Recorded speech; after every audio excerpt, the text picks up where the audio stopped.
Olá! Hoje, nossa conversa aprofundada é sobre um tema, olha, crucial na indústria: análise de vibração. A gente tem aqui uns materiais bem técnicos, né? Que explicam como essa técnica funciona, por que ela é tão importante na manutenção preditiva. E a nossa missão aqui é entender como é que as vibrações de uma máquina podem dizer tanto sobre a saúde dela, digamos assim. E por que isso é relevante. Bom, imagina só poder prever uma falha grave no equipamento-chave antes que aconteça. Evitar parada, custo alto, garantir segurança.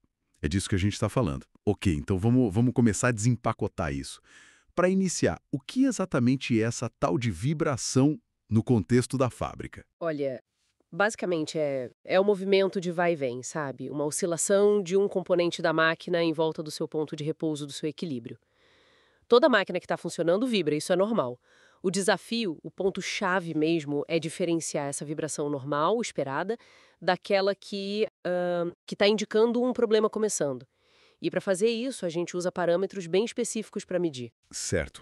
E que parâmetros são esses? Os que os materiais mais destacam, quais seriam? São três principais, né? Tem a aceleração, que a gente mede em metros por segundo ao quadrado, ms ao quadrado. Ela é ótima para altas frequências para pegar impactos, tipo problemas em rolamentos, engrenagens. Depois tem a velocidade. Essa é a medida em milímetros por segundo RMS, que é o valor quadrático médio. Dá uma ideia da energia total da vibração. É a mais usada, sabe? Ótima para desbalanceamento, desalinhamento, folgas. E por último, o deslocamento, medido em micrômetros. Esse é mais útil para frequências baixas em máquinas que giram mais devagar, por exemplo. Entendi. Então, peraí. Aceleração pega impacto, alta frequência, velocidade pega a energia geral ali no meio, desbalanceamento e tal, e deslocamento os movimentos mais lentos. E como esses parâmetros ajudam a identificar as falhas específicas? Os materiais citam vários tipos, né? Isso, eles são a chave para a gente ler as assinaturas de cada problema. Por exemplo, pega um rotor desbalanceado. Ele tipicamente caula um pico de vibração bem forte exatamente na frequência de rotação da máquina. A gente chama isso de 1x RPM. Já o desalinhamento, quando os eixos não estão alinhados direitinho, costuma gerar picos não só em 1x RPM, mas também nos múltiplos, sabe? Nos harmônicos, 2x, 3x RPM. Folga mecânica. Isso pode dar um padrão mais bagunçado, com vários múltiplos, às vezes até subharmônicos.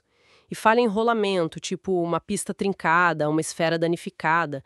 Isso gera sinais bem característicos lá em alta frequência, muitas vezes com os impactozinhos repetitivos. Até problema tipo cavitação em bomba, sabe? Ou eixo torto. Tudo isso deixa um rastro específico na vibração. Faz todo sentido. Então, o grande objetivo é pegar esses sinais o mais cedo possível. Exatamente. Pegar a falha no comecinho, antes que ela cause um estrago maior. Isso permite não só identificar o problema, mas ir atrás da causa raiz, né? Por que aquilo está acontecendo?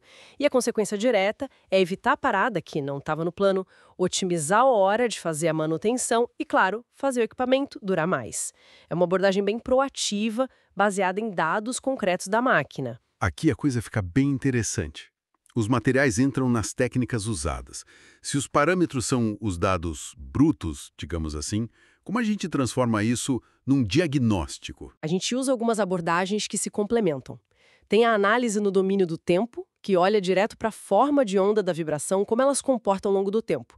Indicadores tipo o valor RMS, que é a energia geral, e o valor de pico, que mostra impactos, já dão uma ideia rápida. Mas para saber a causa mesmo, para um diagnóstico preciso, a análise no domínio da frequência é fundamental. Ela usa a FFT, a transformada rápida de Fourier.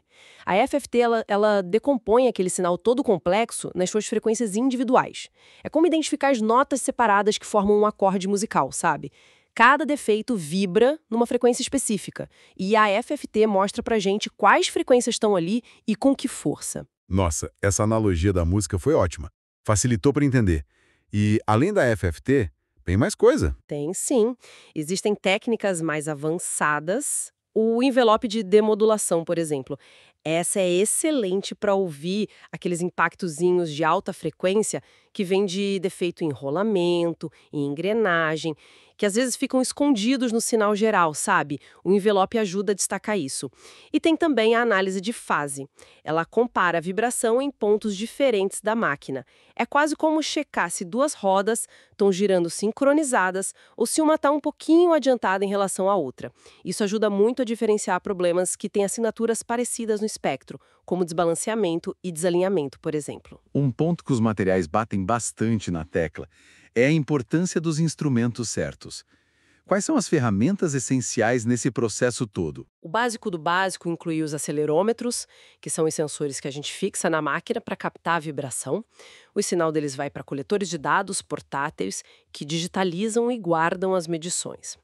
Muitos desses coletores já são também analisadores, permitem dar uma olhada nos espectros ali no campo mesmo. Depois, esses dados vão para um computador com um software de análise específico. Aí sim, ele processa tudo, gera os gráficos, ajuda a interpretar e a fazer os relatórios. E claro, para equipamentos mais críticos, aqueles que não podem parar de jeito nenhum, aí se usa sistemas de monitoramento online, que ficam medindo o tempo todo. Parece um fluxo bem definido, né? Qual seria o passo a passo mais comum? Sim, tem uma lógica. Primeiro a gente define os pontos certos para medir na máquina mancais, rolamentos, pontos estratégicos. Depois, vai lá e coleta os dados com o equipamento configurado certinho. Aí processa isso no software para gerar os espectros, as formas de onda. A etapa crucial mesmo é interpretar esses gráficos, comparar com o histórico da máquina, buscar aqueles padrões de falha que a gente já conhece. A gente classifica a severidade usando normas tipo a ISO 10816. Ela dá limites de vibração aceitáveis, que dependem do tipo, do tamanho da máquina. E, por fim, sai o diagnóstico e as recomendações, o que fazer, quando fazer, etc. Os materiais até trazem um exemplo prático bem legal para ilustrar os benefícios, né? Sim, trazem. É um caso de um motor elétrico que começou a vibrar cada vez mais. A análise do espectro mostrou picos bem altos em 1 XRPM e nos harmônicos, um sinal clássico de desbalanceamento do rotor. Com base nisso, eles planejaram a parada, foram lá e balancearam o rotor. O resultado, a vibração caiu 60%. Isso eliminou o risco de uma falha feia. Mostra bem a economia que dá evitar uma quebra, uma parada inesperada, além do ganho em confiabilidade e em segurança. Então, resumindo nossa conversa, essa análise de vibração é muito mais que só medir. É uma ferramenta estratégica mesmo, baseada em dados, que permite cuidar dos ativos da indústria de forma inteligente, preditiva. Claro, exige conhecimento técnico, né? Bons instrumentos, interpretação cuidadosa. Não é só plugar e ler. Exato. E para a gente fechar com uma reflexão, né? Pensando no que os materiais falam sobre automação, sobre IoT, internet das coisas, como será que essa capacidade de analisar a vibração continuamente, talvez com a inteligência artificial ajudando a interpretar padrões em tempo real, como isso pode transformar não só a manutenção, mas as próprias estratégias de produção, de operação industrial num futuro bem próximo? Fica aí a provocação para a gente pensar. Siga os canais do Manual da Manutenção nas redes sociais e não deixe de compartilhar. Obrigado!